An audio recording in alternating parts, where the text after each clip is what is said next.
Hello friends, I'm back.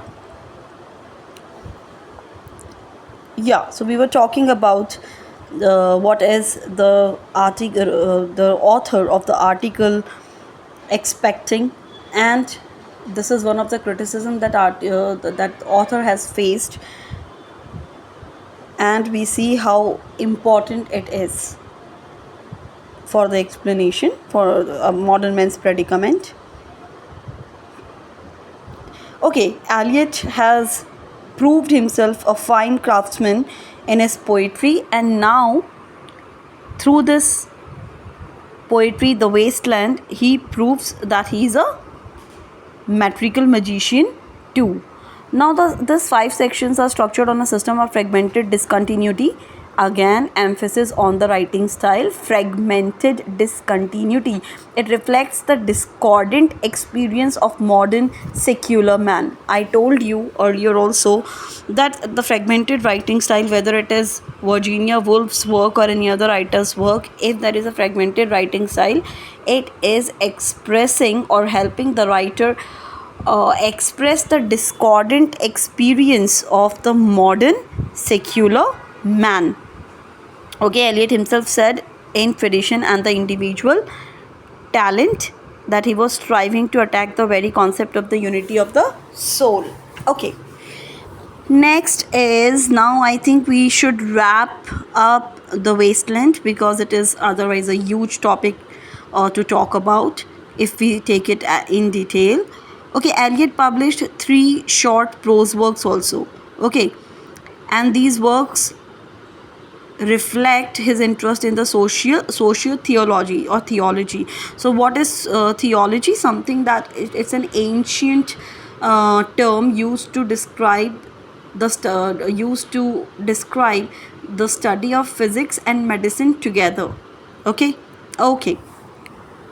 now religion also. Yeah, so the first one is Thoughts After Lambeth, 1931, The Idea of Christian Society, 1939, and Notes Towards the Definition of Culture, 1948.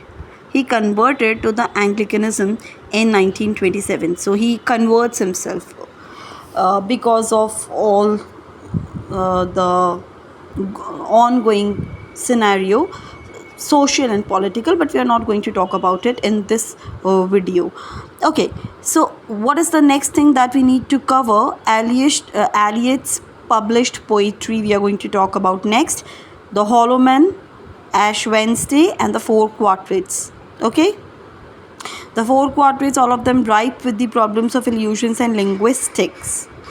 Now, see, the problems of illusions and linguistic is not with only Eliot or the modern writers. It stares with many other writers too, but this is the most prominent or the chief features of the modern writers, especially Eliot. We can put it this way. Now, okay, yes, let's read it out because it is these 5 lines are telling us about the themes that Eliot uses and the symbols that he uses in his works. Okay, Ash Wednesday is particularly his first long poem. It is in the conversation pattern. He addresses religion in this poetry. Now, what is he expressing? The pain of accepting religion at the cost of one's disbelief. As I've told you, this era, modern era, was questioning the religion. Nietzsche also says that God is dead. So there was disbelief and there was loss of faith, and all these things were happening in this era. So in this poetry, he expresses the pain of accepting religion at the cost of one's disbelief. Okay, it has apparently secular outer look, being interpreted as an expression of disillusionment. Now let's come to four quartets. Okay, so what are the four quartets? He got the Nobel Prize for his four quartets. This is very important. The four poems are Burnt Norton 1936, East Cocker 1940, The Dry Salvages 42, and Little Gidding 1942. This is very important. Please make a star point, and if you have time, please study this. Now, these are all carefully crafted, starting from the geography and leading into the exploration of such themes as theology, history, and humanity. As I've told you, his works touch upon all these subjects: theology, history, humanity. Yes, he talks about geography also. And these are written separately, but when brought together, assumed a harmonious structure, being united by the theme of the past. So these are all separate writings, but these are united by this common factor, and the common factor is by the theme of the past. And this is a universally accepted work, even those who were not in the sympathy with the Christian message being impressed by the thematic and the technical mastery.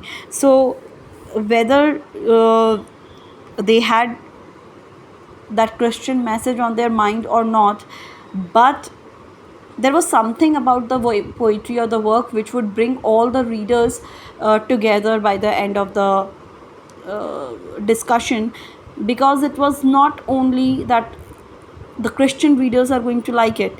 If they are not going to like it because of the Christian elements or the Christian message, then there is something, and not only something, there is much more to the writing which attracts the readers. That is why the writing is called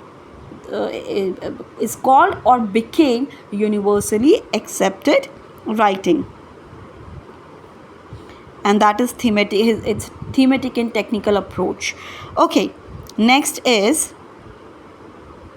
now Eliot's religious searchings and slowly emerging convictions found expression in his plays from Sweeney Agonist 1926, performed 1934, to The Elder Statesman, published 1958, performed 1959. He wrote his plays in blank verse in an attempt to reintroduce verse drama to the stage, but not all of them can be ranked with his best poetry. Okay, I'll tell you something. Yeah, we'll wind it up now, but I think it will take another 10 minutes. I also want to wind up our study or talk or conversation on Eliot, but I don't want to leave it in the middle. Okay, so I think another point that we can take here is Murder in the Cathedral 1935, and it is very significant. It deals with deeply religious experience which is attained through doubt and temptation. So no doubt any journey, any quest is a religious experience, or any quest is, it starts with doubt, it starts with temptation to know more.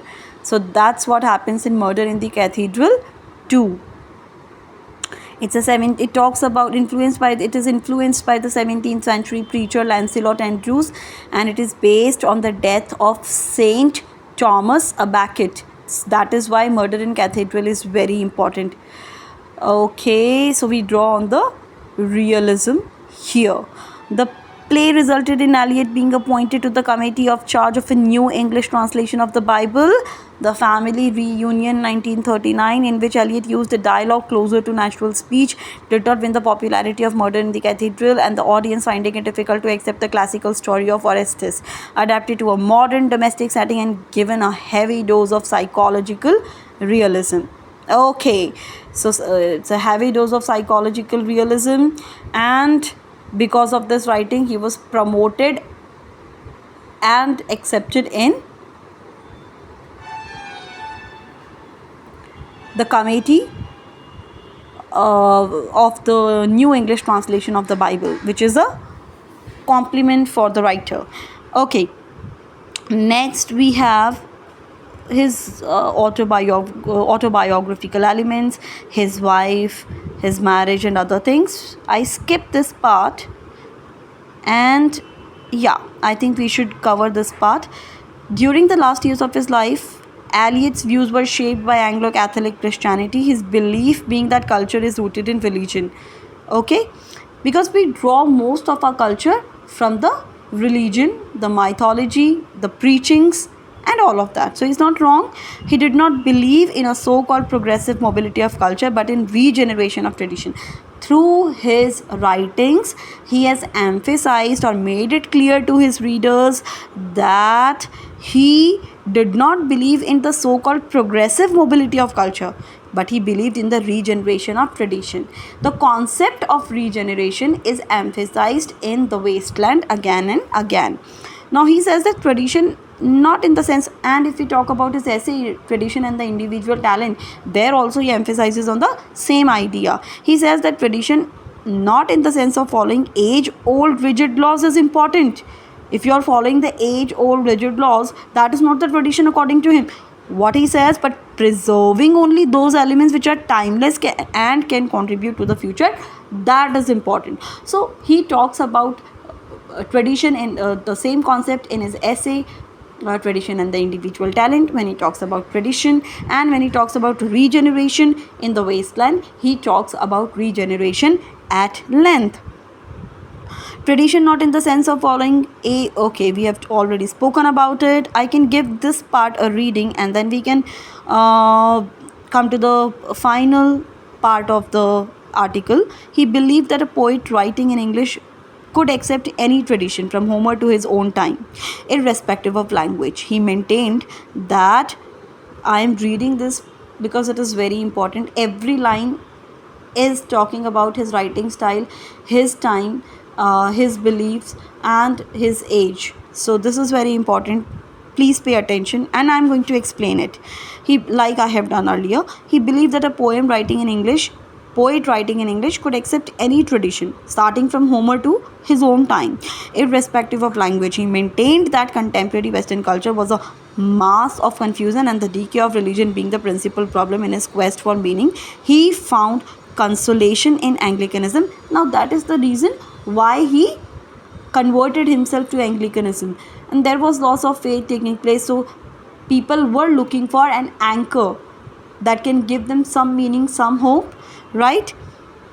So that's the answer for this conversion. But some have doubts about his conversion, which seems to have been more a matter of will than faith. So this is not a matter of this is the continuous tug of the war that is going between the matter of will and of faith. Now there is a line of thought that claims that Eliot was more desperate than pious and grabbed the only rope that was thrown to him. So here I just want to say, yes, he was desperate because the times were desperate. So either people were hopeless, or people were desperate to find the meanings. So yes, as far as the pious feature is considered, or this aspect of somebody's being is considered, then I think because he's a writer, because he's somebody who started believing in religion and then on his journey got converted too. So we are all looking for something pious and being pious. So okay, even his friends such as Virginia Woolf shared his view. Although his reliance on religion may seem out of place for a modern writer, his focus on the individual makes him truly modern. Individualism is very important. Understood? So that's why I was saying, when we were talking about faith, when we were talking about somebody being pious, desperate, or hopeless, so I think the writer is talking about individual. That is very important. Otherwise, what happens, we talk about in general things and we leave the details. So he is truly modern because he talks about the he lays emphasis on individualism. Eliot's fame has not been without blemish. He has been accused of racism and of supporting fascism. One particular poetry, Burbank with a Baedeker Blistein with a cigar, has been the focus of controversy as it contains a suggestion of anti-Semitism. Now the suggest, which will permanently tarnish his image. Okay. When Eliot died in 1965, he was cremated, and in accordance with his wishes, so he was buried to the St. Michael's Church in East Cocker, and that is believed as his ancestral village also. Okay, these are his selected works. We have spoken about his selected works at length. Just give it a quick reading. So if we have forgotten some work, that work will be covered, that title will be covered in this section. The last but not the least, Prufrock and the Other Observations, 1917, Era was Prague, American title poems, 1919, The Wasteland, 1922, Four Quarters, 1943, consisting of Burnt Norton, 1936, East Cocker, 1940, The Dry Salvages, 1942, Little Gidding, 42, Prose, The Sacred Wood, 1920, Dante, 1929, Thoughts After Lambeth, 1931, Selected Essays, 1917-32, 1932. The Use of Poetry and the Use of Criticism, another important essay, 1933. The Idea of a Christian Society, important, 1939. Then we have the Classics and the Man of Letters, 1942. Towards the Definition of Culture, 1948. Then we have plays by the writer, Towards the Definition of Sweeney Agonis, 1926, Murder in the Cathedral, 1935, The Family Reunion, 1939, The Cocktail Party, 1950, The Confidential Clerk, 53, The Elder Statesman, 1958, For Children, Old Possum's Book of Practical Cats, 1939. Okay, so that's it. I hope you like the video. In another video, I'm going to talk about another writer. In brief, we are going to talk about his important works, his writing style, his age. If you like the video and the explanation, please like, share and subscribe. Thank you.